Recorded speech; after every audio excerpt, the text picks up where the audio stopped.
take any questions you may have. Before I do that, I'm a little remiss there.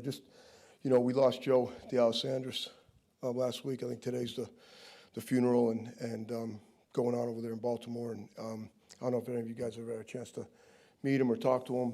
Besides being the football coach that he was and the impact that he had on players, he was just a wonderful, wonderful man. And I don't think he ever had a bad day and was always positive and had great things to say about our profession and players he coached and people around him. So he'll be missed. My condolences certainly to his family. And Coach Harbaugh and I had a chance to talk about Joe and the impact he had on so many people in his life. So with that, I apologize, but I'll take any questions you may have.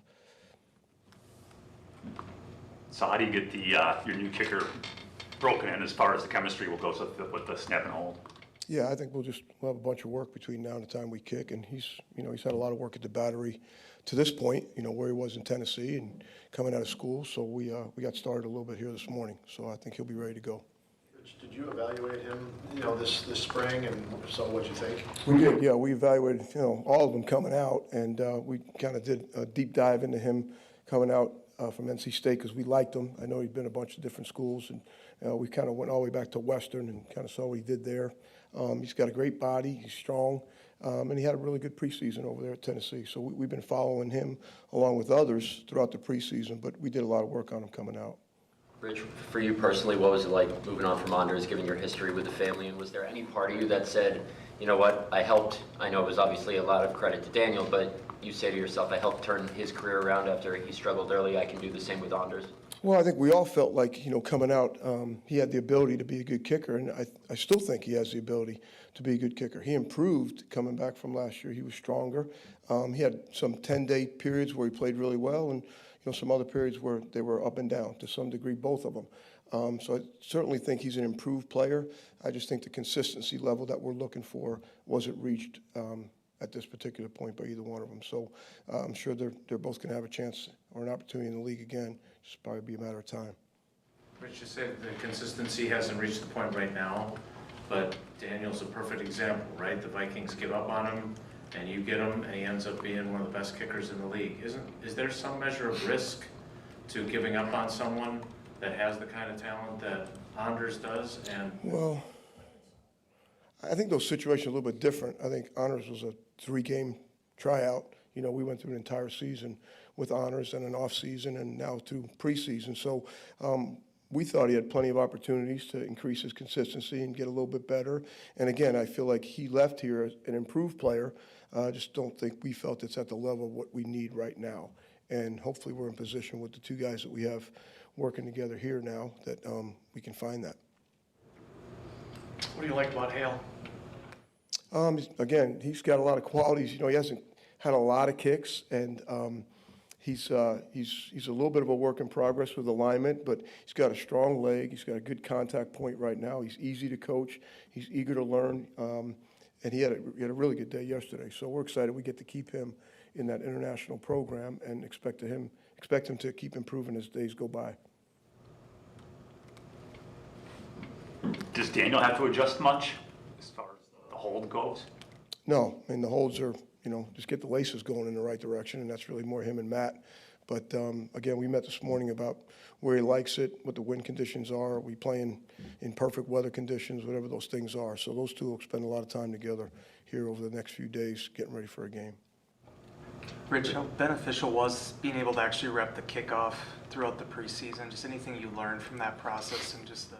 Yeah, I still think it's a learning curve, or a work in progress. I think all the teams that we've discussed with each other, I think the two practices were extremely beneficial to us because I think them and us probably showed things in the practice session that we wouldn't show in the preseason game. But I still think, first games and bowl games are always a little nerve-wracking, right? There's been a long period of time between when we played our last game, when Philly played their last game, and now when you're going to play for real. So we're still going to keep learning, I think, as the year goes on. But we feel good about the direction we're going in. We feel good about what's legal and what's not legal and what the blocks look like and how they're going to officiate, what the mechanics are of the officiating process to it. So it's our reality right now, and I feel like we'll be ready to go. you've been around this league a long time. As far as the patience towards maybe guys like Carlson that you see the potential, they're waiting to see it consistent. LaFleur and Goody's patience compared to maybe other places you've been with that type of situation. Patience with just kicker in general. I would say, yeah, special teams in general, I guess, but yes, kicker in this specific. Well, I don't know if any coaches are actually patient people.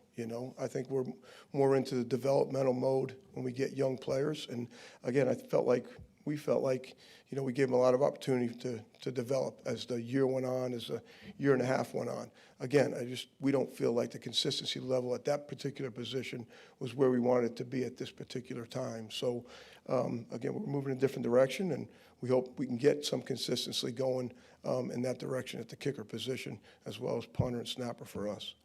How do you figure out where the line is of being patient and demanding production with a guy that you're just going to be getting to know, right? You don't want him, you also don't want, you want him knowing he needs to produce, but you don't want him worrying about, all right, is my next kick going to get me fired, right? So how do you approach that as a coach? I don't know if any kicker worries about the next kick getting me fired or the last kick getting me fired. You'd have to ask them or him, no different than does the quarterback worrying about, does this interception, is this the one that is the last straw, or if a DB, is this the last missed tackle I get to have, and then I'm gone. I don't know if great athletes think of it like that. I just think they process what they just did, how can they improve in the cycle, and then do better on the next one. So when you make a kick or miss a kick, and I think we've had this conversation, to me they're both imposters, right? After you make a kick, now you have to go kick off. Now, did I kick the ball out of bounds? Am I short of the 20 now with the new hit zone? So I don't know if they think of it that way. And as far as short leash, long leash, patience. Again, I think we're into the development of young players for as long as we think we either have to make a change or stick with who you have, right?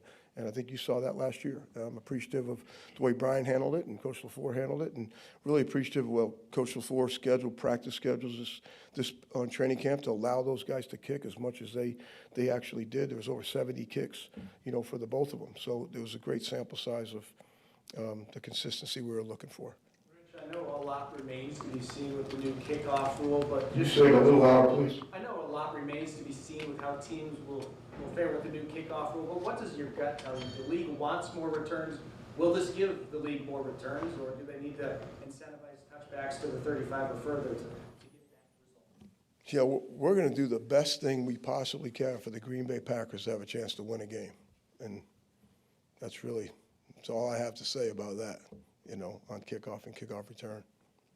On all your kickoff, I know you didn't get a ton of kickoffs in the 3 games, but were those all intended to land in the landing zone? Because it looks like some teams are just ready to, all right, let them have it at the 30, we're not going to risk it. Is that part of the calculation that you have to make also? I think so. I think going into the game, it's going to be, how good is their return game? How good is our coverage team? What are we becoming as a coverage team? And in preseason, we try to do an array of all of it. We try to put a couple on the ground. We kicked some touchbacks, and then we tried to do what we thought we could do in the hit zone. We kicked some outside the numbers, kicked some, to the goal line. But I think for us, the 2 practice sessions against Baltimore and against Denver were really good for us to kind of see exactly what we were going to do. But we tried to do all the above in the actual games. Did you have any gut feeling, obviously it doesn't come down to one kick, but when Carlson missed that 32-yarder in the end of preseason, was there any feeling inside like this might be his last kick for the Packers? Even though it doesn't come down to one kick usually, but circumstance. Yeah, I don't know if I felt that at the particular time. I didn't feel anything different when he made the 54-yarder either. And, I thought it was big of Greg to come and hit a 55-yarder after he hit a 54-yarder. So when you talk about competition or pressure or those sort of things. So I would say, and he would tell you the same thing, it was disappointing, to miss that particular kick at that particular time. But I didn't really, I didn't think about where it is at the end. It had been a long competition. We let it go all the way through the last preseason game. And then obviously with the collective group that we have in the building, those are decisions that were made. You have so much responsibility as a special teams coach, all the different units. Why do you think teams don't have just a kicking coach? I think some do, you know what I mean? And I know Baltimore has one, and Randy's been around a long time. And a lot of these players, these kickers, have kicking coaches, that they spend time with throughout the summer and the off season, those sort of things, and ours are no different.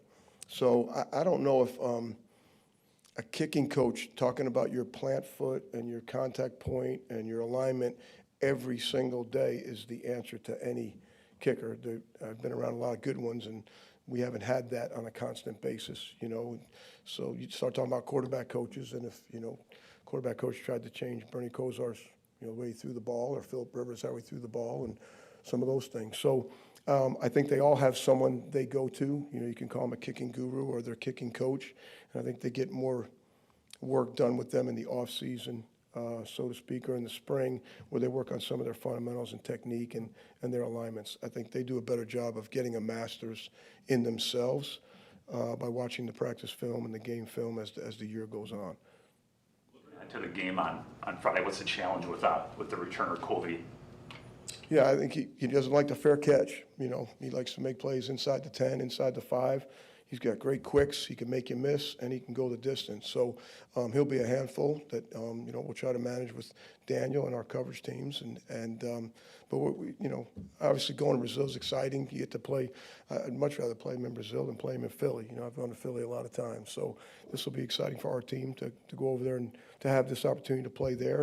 And I just think it's a challenge. Anytime you play Philly, offensively, defensively, and certainly in the kicking game, it's a challenge. They're a big, physical, fast unit, and so it'll be a good challenge for our group.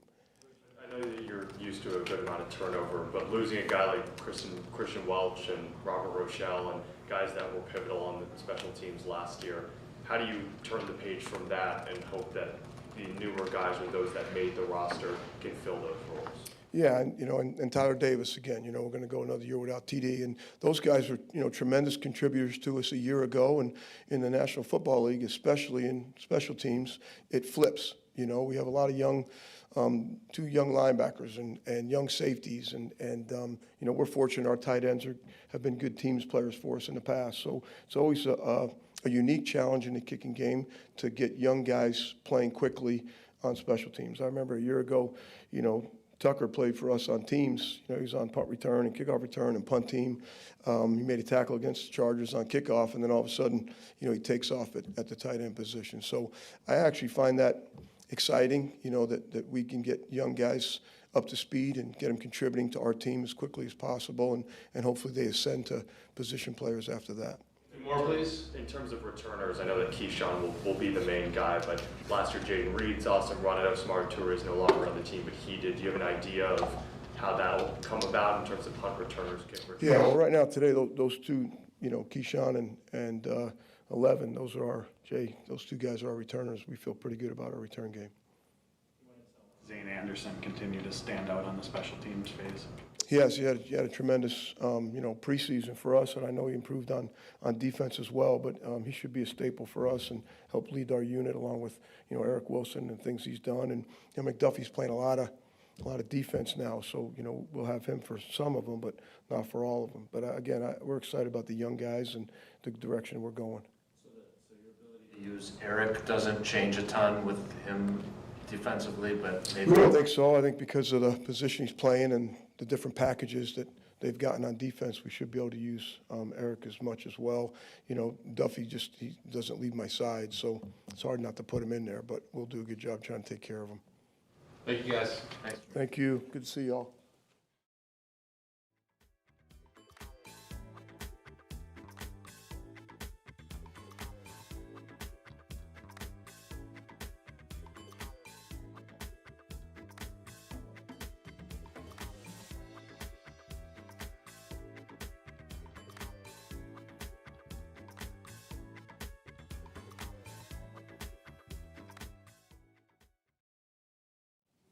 What do you think of how Sean Ryan has handled right guard since Jordan went out of team stuff? Yeah, I thought he's done a great job. He's really, given that opportunity. He's stepped up and, shown that he can be our guy if we need him to be. Is he going to be the guy? We'll see. Jordan's coming along in practice and stuff, so we're just kind of taking that situation day to day and seeing what happens there. Did you watch Willis? Did you watch any tape on him before the trade? Yeah, and I was impressed with him. It's good. good athleticism. I like his ability to make plays. He can create and make plays. So yeah, it's an exciting guy to work with. How do you feel Emmanuel Wilson has progressed with the pass blocking, pass catching elements? He's come along. He's still got a ways to go, but he's come along a long ways, and he's doing a good job. With Willis, what's the process been like, just trying to teach him the offense and how? Yeah, the good thing with him, he's not a rookie, so he's been around a couple years now, and he's been in his first year, his rookie year, he was kind of in a familiar system. So there is familiarity with some schemes and some concepts and stuff like that. So when we're talking, he can go back into the past and kind of pull some things. So it's not all brand new to him. He is a quick learner. He's doing a good job. So we're just meeting with him extra, trying to catch him up. And so far, he's doing a good job. You or your offense is the fourth different coordinator he's had in his 3 NFL seasons. At some point, can you learn that way? Is it making? Oh no, it's not ideal. That's for sure. Definitely not ideal. But that's the circumstances that he's had to deal with, and he's done a good job. And so hopefully we can just keep him here for a while and give him a good foundation. So Clifford had the offense for 2 years, or was into his second year, and Fred had several months at it. How do you get Malik ready to go on 9 days? Yeah, it's kind of just cramming it in and just seeing what he can handle, seeing what he likes, what he's familiar with, and kind of building from there. You don't have to put the whole playbook in for him, but you can kind of just find out his favorite plays, what he likes to do, and then go from there as you progress throughout the season. So what's a backup's role this time of year? Be ready to play. That's the role. You always got to, whether you're a quarterback, an O-lineman, whatever, your job is to prepare like a starter so that when your number's called, you're ready to go.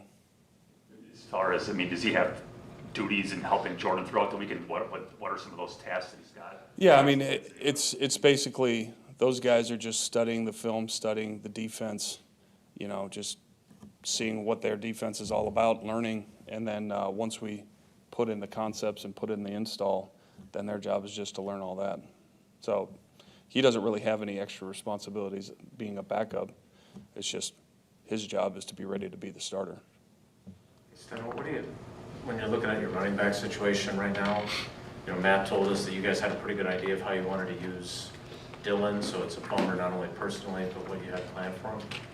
You got a rookie who missed a huge majority of camp, and you've got Emmanuel, and you got the guys on the practice.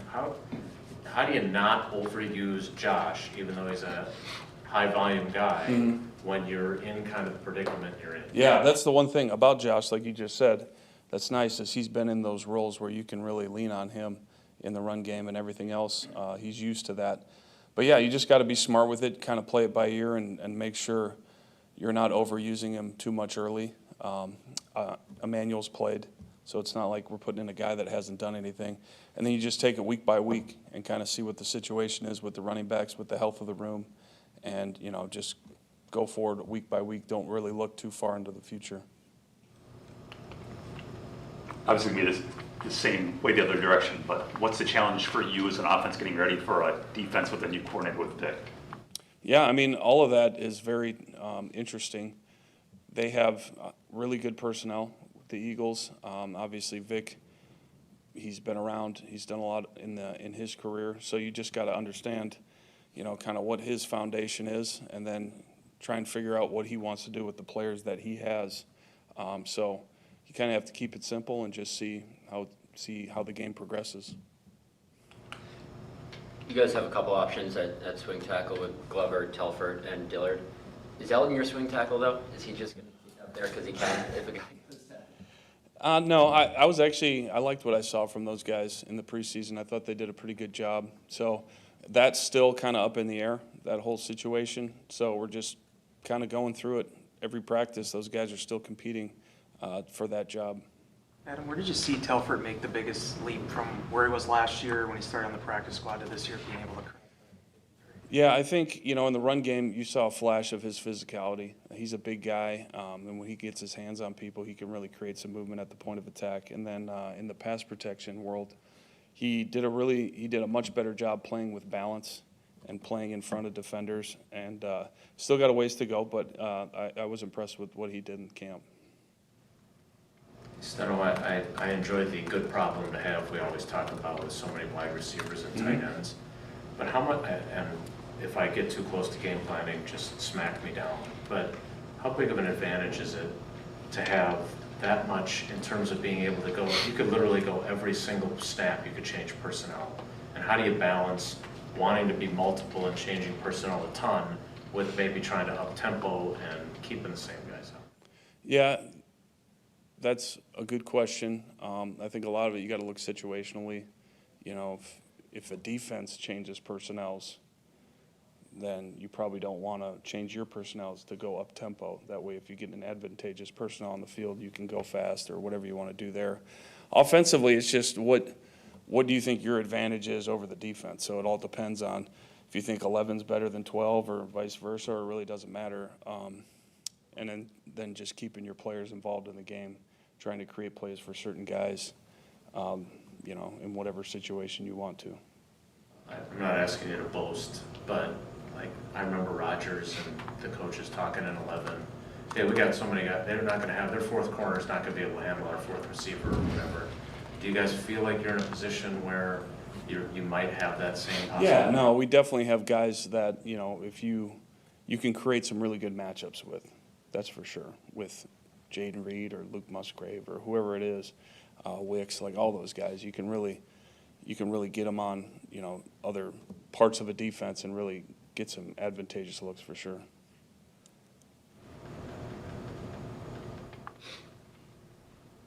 Hey, what did you think of the camp Luke had? Luke. It was up and down. I thought he'd made a lot of good strides in the pass game. There's still some stuff I'd like to see him work on, but I'm excited to see him play. You know, he flashed some really special things out there at times. So, yeah, I'm excited to watch him go out there and compete. And Ben, I know that you're really happy with Tucker too, but can Ben help you more than he could a year ago when he just got here? Yeah, definitely. I mean, anytime he just walked in from another team, we claimed him off waivers or whatever that was, and he just came in and it was kind of like, here, week one, you're playing. And he did a great job for the circumstances, but now he's got a year under his belt and he's definitely, you know, just feels more comfortable in the whole situation. So, yeah, I think he's definitely going to help us this year a lot. Anything else? All right. Thanks, guys. See you.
Training camp?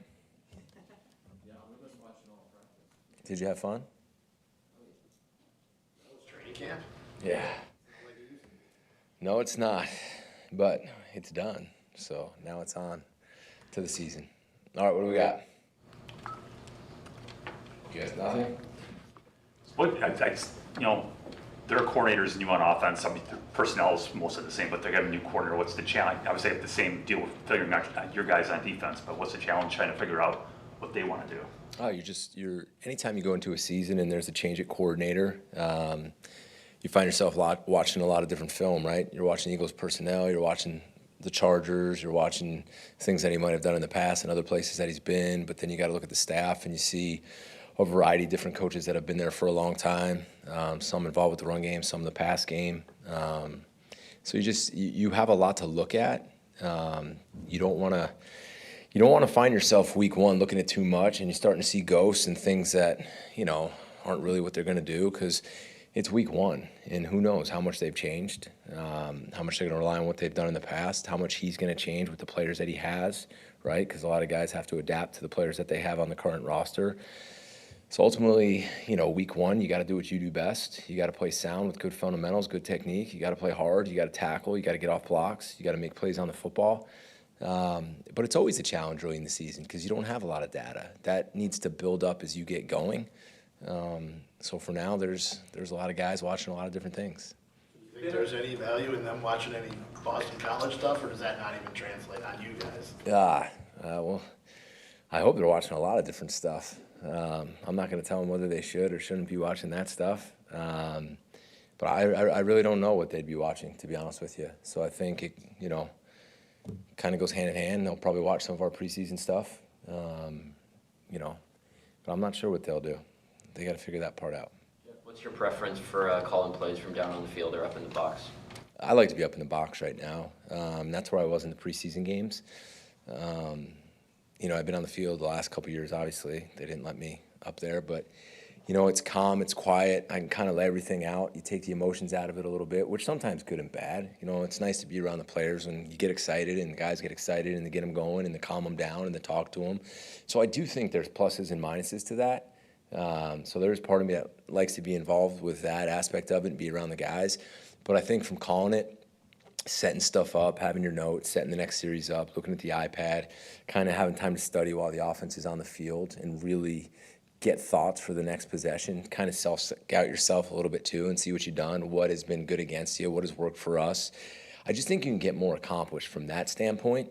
But I understand why people want to be down on the field too. There's moments that I want to be down.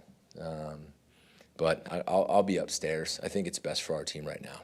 Jeff, it's been a couple years since they started the brotherly shove, and it's had a lot of success. As a defensive coordinator, how do you view that play? Is there any way that you can start to turn the tide and have defenses have the upper hand there? Yeah, I think it's going to be hard. They've done probably the best job out of anybody in running it, and the success rate is ridiculous. Seen some people have different plans to stop it. Some have been successful, many have not. Your best bet is to keep them out of those situations where they need a yard. I mean, they're really good at it, and we have to have a plan to stop it, so we'll certainly work on that. How big a difference is that without Kelsey? We'll find out. I mean, what a great player he was. I mean, watching his film right now, I have a ton of respect for him, how he played the game, how athletic he was, all the different things that they could do with him. I mean, he's really fun to watch, and I'm glad he's not playing, but a ton of respect for him and the career that he had. Something you haven't had, obviously in college, this isn't a thing, there's no preseason. You come here, first year defensive coordinator, you want to get the ground running, show what you have, all these new ideas, but you've had to kind of bottle them in over the preseason. How has that been a challenge, just to not show too much, and are you ready just to finally unleash what you've been, jotting all these notes down throughout the preseason? Yeah, I think, in the preseason games, the biggest thing for us was to get an evaluation of our players and let our players play fast and, play with great fundamentals and technique. And certainly there's some stuff that we wish we could have done a little bit different schematically, but, for one reason or another, we decided not to. But the thing that we were most proud of was how hard the guys played and how physical they were. I think if you turn on the film of the last game, regardless of who was out there or what the call was, we were physical. We were running the ball. We were hitting people. We were getting off blocks. We were finishing. When you stop the tape, there's 10, 11 guys around the ball. This game goes back to it. It's still going to be about the players, and I keep saying that. It's not always about the call and the perfect call and the exotic blitz. It's the players, and if they're running and they're hitting and they're getting off blocks and they're doing all the little things right, things are going to be good regardless of what we call. But are we excited to kind of, piece it all together and come up with our first game plan and scheme up third down and try to put ourselves in different situations? Sure. I think everybody's excited about that, and that's what we've really done in practice against a really good offense every day. So, we're excited for the challenge of the season to start. So Jeff, along those lines though, I think Matt joked that one of the preseason games you had 3 calls on your call sheet. Maybe he wasn't joking, maybe that was accurate. There is clearly buy-in, like we all talk to the guys in the locker room, there's no denying how they're bought in. How do you know if they're really truly ready to run the stuff that you've been working on because you held things back in the joint practices and in the games? Every day we practice. Every day we practice against a really good offense with really good players. And we've done a lot more of that than we have of joint practices and preseason games. We played in 3 preseason games and we had 2 practices. We had a lot of practices against our offense every single day. So there's a lot of film, and I think now the biggest challenge for us is to figure out early in the season how much we can go into the game with, right? And then evolve and adapt as we get going. To find out what our guys, as far as volume, works best, and how fast and how hard and how physical and how violent we can play and take the ball away and do all the things that we keep talking about. Now it's to find out how much we can carry in and what we need to go do our best against the Eagles. Jeff, what did you think of just the camp that Javon and Evan put together, as rookies that are kind of going through this the first time, to be able to kind of impact that they did right off the bat?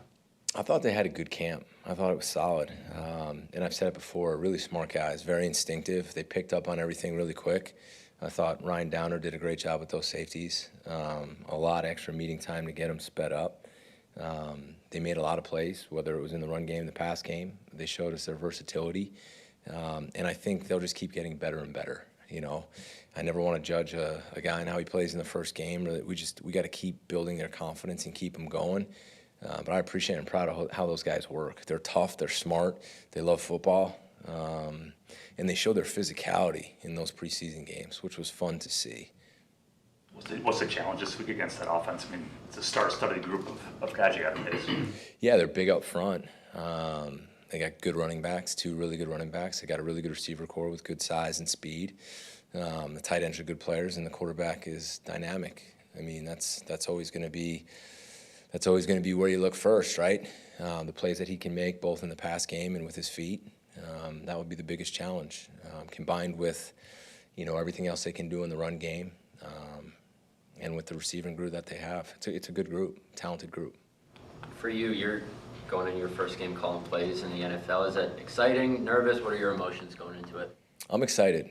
You put in a lot of work, a lot of time, and it's not just me, it's really the whole staff, right? Everything that we've been working forward from the moment we got hired and we sat down, we spent a long off season together. We went through OTAs, we got through training camp, we pieced it together, what we wanted, what we liked, what we didn't like, a lot of hours of different thoughts and ideas, and going through training camp and seeing what we liked against Matt, and then obviously in the limited time we had in the preseason games, and now we're in the process of piecing it all together and having a game plan. And I mean, for me, it's like this. It's just like I talk to the players, and I mean this. We're going to work really hard up until the time we kick off, and my sheet's going to be in front of me, and I'm going to let it rip.